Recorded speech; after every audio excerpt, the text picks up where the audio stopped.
बिस्मिल्लाहिर्रहमानिर्रहीम। अल्लाह के नाम से शुरू जो बड़ा मेहरबान और निहायत रहम करने वाला है। प्यारे दोस्तों, दुनिया की तारीख में दो ऐसी कौमें गुजरी हैं जिन्हें अल्लाह ताला ने बेपनाह ताकत और कुव्वत से नवाजा था। ऐसी ताकत कि कोई इनका मुकाबला नहीं कर सकता था। ये कौमें थीं कौम आद और उनके बाद आने वाली कौम समूद। आज की इस वीडियो में हम कौम समूद के अंजाम के बारे में बात करेंगे। वो कौम जो पहाड़ों को तराश कर महल बनाया करती थी, ताकत और शबाब में बेमिसाल थी, मगर अपनी नाफरमानी की वजह से अल्लाह के दर्दनाक अजाब का शिकार हो गई। कौम समूद अरब के इलाके हजर में आबाद थी, जो आज मदाइन सालेह के नाम से जाना जाता है।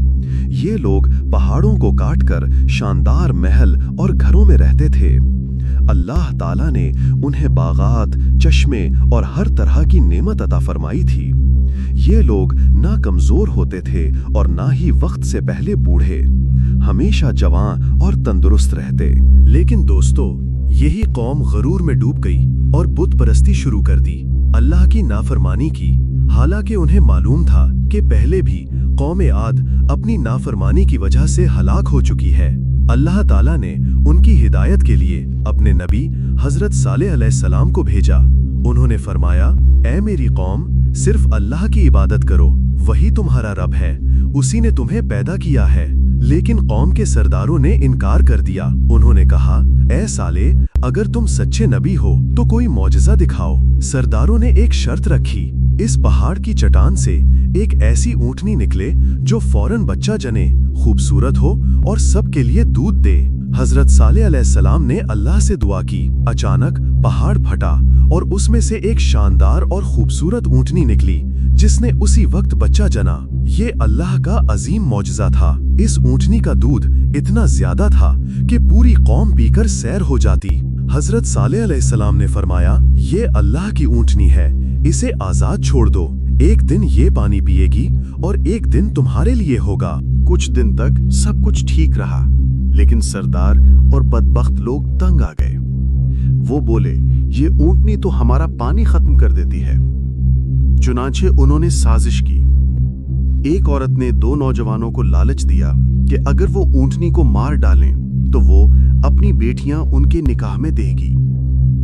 ये बदबख्त नौजवान तैयार हो गए और रात के अंधेरे में अल्लाह की ऊंटनी को कत्ल कर दिया। जब हजरत सालेह अलैहिस्सलाम को खबर मिली तो वो रो पड़े। उन्होंने कहा, अब तुम्हारे पास सिर्फ 3 दिन हैं, अपने घरों में रहो और जितनी चाहो जिंदगी के मजे ले लो, लेकिन इसके बाद अल्लाह का अजाब तुम्हें घेर लेगा। उन्होंने ये भी फरमाया, पहले दिन तुम्हारे चेहरे जर्द हो जाएंगे, दूसरे दिन सुर्ख हो जाएंगे, तीसरे दिन काले हो जाएंगे और चौथे दिन तुम पर अल्लाह का अजाब नाजिल होगा। जैसा कि हजरत सालेह अलैहिस्सलाम ने फरमाया था, बिल्कुल वैसा ही हुआ। पहले दिन उनके चेहरे जर्द हुए, दूसरे दिन सुर्ख और तीसरे दिन काले हो गए। कौम घबरा गई, लेकिन फिर भी ईमान न लाई। चौथे दिन अचानक आसमान से एक जबरदस्त चीख बरसी, जलजला आया, पहाड़ लर्जने लगे। चंद ही लम्हों में पूरी कौम हलाक हो गई। वो अपनी शानदार महलात में तड़प तड़प कर मर गए। कौम समूद का नामो निशान मिट गया। कुरान पाक फरमाता है, हमने हजरत सालेह अलैहिस्सलाम और उन पर ईमान लाने वालों को अपनी रहमत से बचा लिया और जालिमों को अजाब ने पकड़ लिया। प्यारे दोस्तों, कौम समूद को अल्लाह ताला ने बेशुमार नेमतें दी, लेकिन उन्होंने नाफरमानी की और अंजामे कार अजाब का शिकार हुए।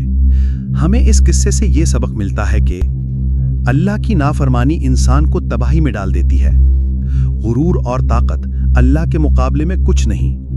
असल नजात सिर्फ अल्लाह की इबादत और इताअत में है। आज भी मदाइन सालेह के खंडर मौजूद हैं जो क़यामत तक लोगों के लिए इबरत की निशानी है। दोस्तों, ये थी कौम समूद की दास्तान। अगर आपको ये वीडियो पसंद आई हो तो लाइक करें, अपने दोस्तों के साथ शेयर करें और मजीद इस्लामी हिस्ट्री की वीडियोस के लिए हमारे चैनल को सब्सक्राइब जरूर करें। अल्लाह हम सबको अपनी इताअत करने और नाफरमानी से बचने की तौफीक अता फरमाए। आमीन।